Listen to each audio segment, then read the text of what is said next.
মা জগদম্বা, আজ শুধু তোমার জন্যই সাহেব বাবুর মান রক্ষা পেল। ধন্যবাদ। তাহলে কি পেপারে সাইন হয়ে যাক? বার্মার ডেভেলপমেন্ট প্রজেক্টের জন্য আমার তরফ থেকে 25 কোটি টাকা।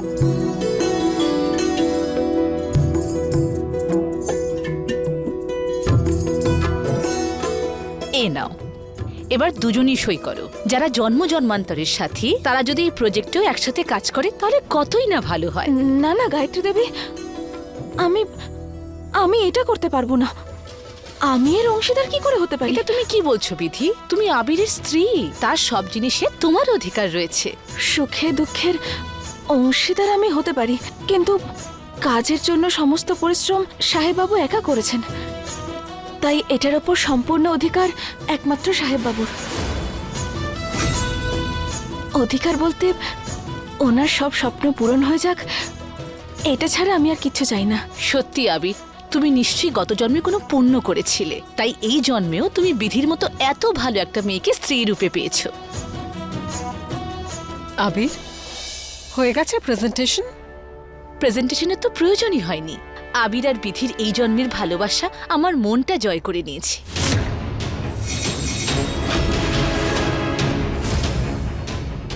আমরা এই ডিলে সই করছি।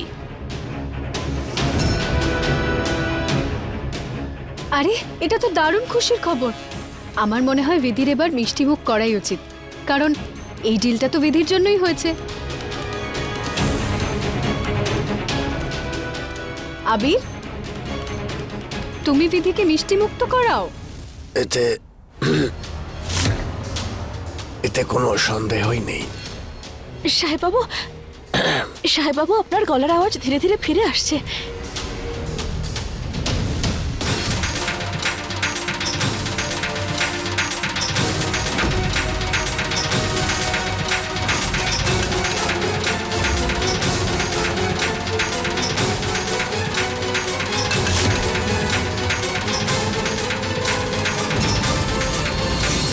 এক মিনিট।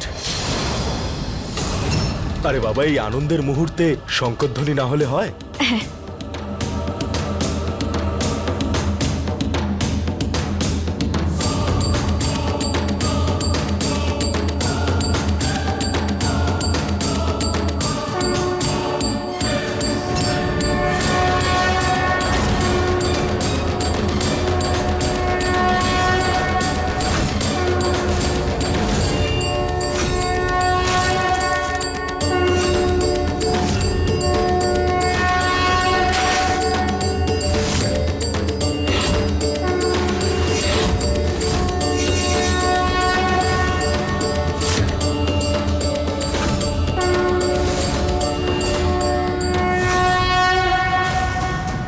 মনে হচ্ছে দেবী মা মন থেকে তোমাদেরকে আশীর্বাদ দিচ্ছে।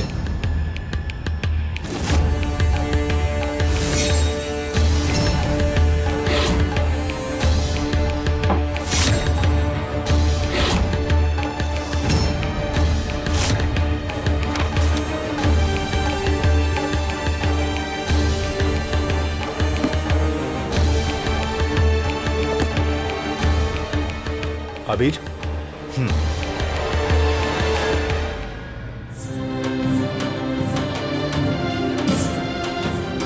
দেখলেন তো সাহেব বাবু, সব কিছু ভালো হচ্ছে এখন।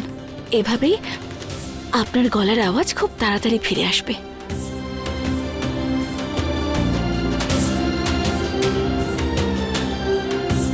ঈশ্বর করুন তোমাদের দুজনের জুটি যেন সব সময় আনন্দে থাকে। এবার চলি। নমস্কার। যাক বাবা, ডিলটা সাইন হয়ে গেছে। আর আবিরের এই মেয়েটার মিথ্যে স্বামী হওয়ার নাটকটাও বন্ধ হলো। চলো চলো, এখন আমরা আবির আর ত্রিশালার বিয়ের প্রস্তুতি আবার ধুমধাম করে শুরু করব। চলো সবাই। থ্যাংক ইউ বিধি।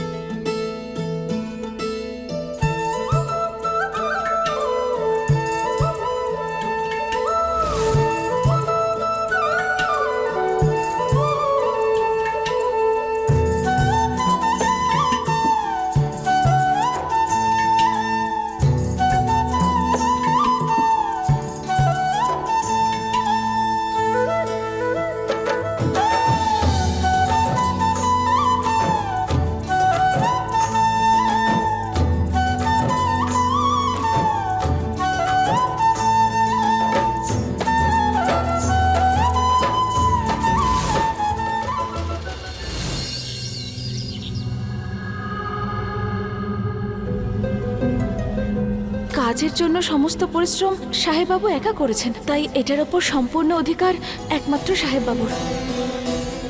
আমি তো এটাই বুঝতে পারছি না যে কি হচ্ছে এটা।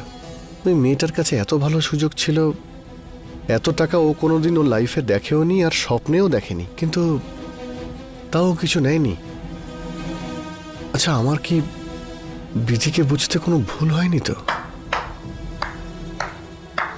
বা বা বা বা, সরল সোজা আবির, ফেসে গেলি তো ওর জালে। আবার ও তোকে বোকা বানাচ্ছে, তোর সঙ্গে খেলছে ও, আর কিছুই না। বিধির জন্য তোর মনে শুধু ঘৃণাই ছিল, শুধুই ঘৃণা, আর কিছুই না। আরে সেটাই তো করতে পারছি না আমি। যতই আমি ওকে ঘৃণা করছি ততই আমি ওর কাছে চলে যাচ্ছি, ওকে ভালো লাগছে আমার। আমার তো মনে হয়েছিল আমাকে টাকার জন্যই বিয়ে করেছে, কিন্তু ও প্রমাণ করে দিয়েছে আজ পর্যন্ত না ওই মেয়েটা কোনো টাকা নিয়েছে আর না কোনোদিন টাকা চেয়েছে। আজকে এত ভালো একটা সুযোগ ছিল, তবে ও না ভেবে চিনতে পিছিয়ে গেল তার কারণ যাতে ও পরে বড়সড় আক্রমণ করতে পারে। এসব কিছু ওর প্ল্যান আর কিছুই না। কিসের প্ল্যান? যদি ও প্ল্যান করতো তাহলে অনেকবারও জীবনের ঝুঁকি নিয়ে আমাকে বাঁচানোর চেষ্টা করেছে, আমাকেও বাঁচিয়েছে। যখন আমাকে অপবাদ দেওয়া হয়েছিল, আমায় দিবিয়া ফাঁসানোর চেষ্টা করেছিল, তখনও আমার হয়ে লড়াই করেছিল, প্রতিবাদ জানিয়েছিল। এসবের জন্যই ওর প্রতি আমার ঘৃণা ক্রমশ কমে আসছে। আমার মনে হচ্ছে আমি ওর দিকে এগিয়ে যাচ্ছি, আমি কিছুই বুঝতে পারছি না। আরে বিধি তোকে ওর জালে ফাঁসিয়েই ফেললো, তুই ভুলে যাচ্ছিস আবির। তুই শুধুমাত্র ত্রিশালাকেই ভালোবাসিস। আর যে বিধির তুই প্রশংসা করছিস, সে তোর মাকে মারার চেষ্টা করেছিল। তোর চোখটা খোল আর সত্যিটা দেখ আবির।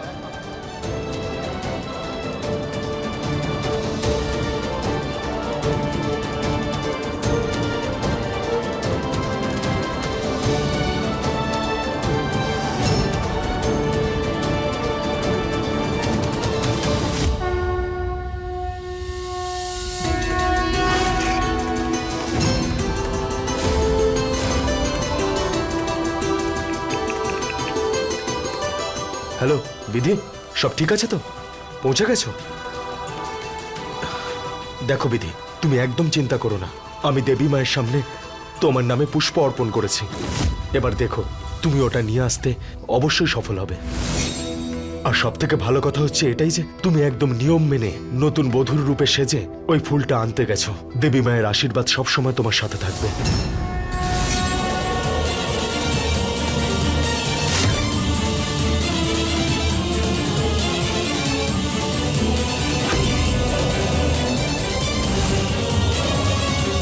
হে মা জগদম্বা, তুমি আমাকে পুনর্জন্ম দিয়ে যে আশীর্বাদ করেছ, আমি সাহেববাবুকে মনে করিয়ে ছাড়ব যে উনি আমার রানা বাবু। আমাকে শুধু ওই ফুলটা খুঁজে বের করতে সাহায্য করো মা। কাকা, তুমি জানো বিধি কোথায়? ও তো বিয়ের প্রস্তুতির জন্য জিনিসপত্র কিনতে বাজারে গেছে, তাই না? কেন হঠাৎ করে বিধির কথা মনে পড়ছে? মনে পড়ছে না কাকা, আমি বুঝতে পারছি না যে মেয়েটা এতটা কনফিউজ করে রেখেছে আমাকে। বুঝতে পারছি না যে ও সরল সোজা মেয়ে নাকি খুব চালাক, সেটাই বুঝতে পারছি না। এবার দেখো, এর উত্তর তো তুমি নিজেই দিতে পারবে। তুমি তোমার মনকে জিজ্ঞেস করো। আরে সেটাই তো প্রবলেম কাকা। মনই তো বলছে যে এই মেয়েটা খুবই ভালো, কিন্তু মাথা বলছে যে এই মেয়েটা বোধহয় খারাপ। আমি কিছুই বুঝতে পারছি না কাকা। সত্যি? বসো বসো।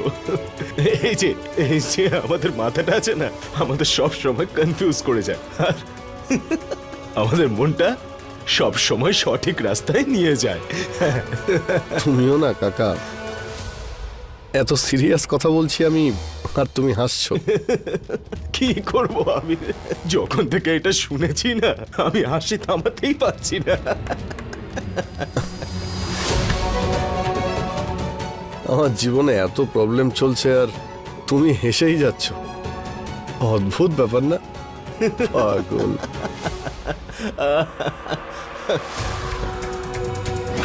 কি বোকা এই দুইজন! ওরা একটুও বুঝতে পারলো না যে জুসে আমি নেশার ওষুধ মিশিয়েছি। তুমি একদম সব নিয়ম মেনে নতুন বধূর মতো সেজে ওই ফুলটা আনতে যাচ্ছ। দেবী মায়ের আশীর্বাদ সবসময় তোমার সাথে থাকবে। এবার বিধি আবিরকে ওর আগের জন্ম মনে করানোর জন্য বালিতে ফুল খুঁজতে থাকবে আর আমি এখানে আমার কাজকে পরিপূর্ণতা দেব। আরে কাকা, কাকা ওঠো।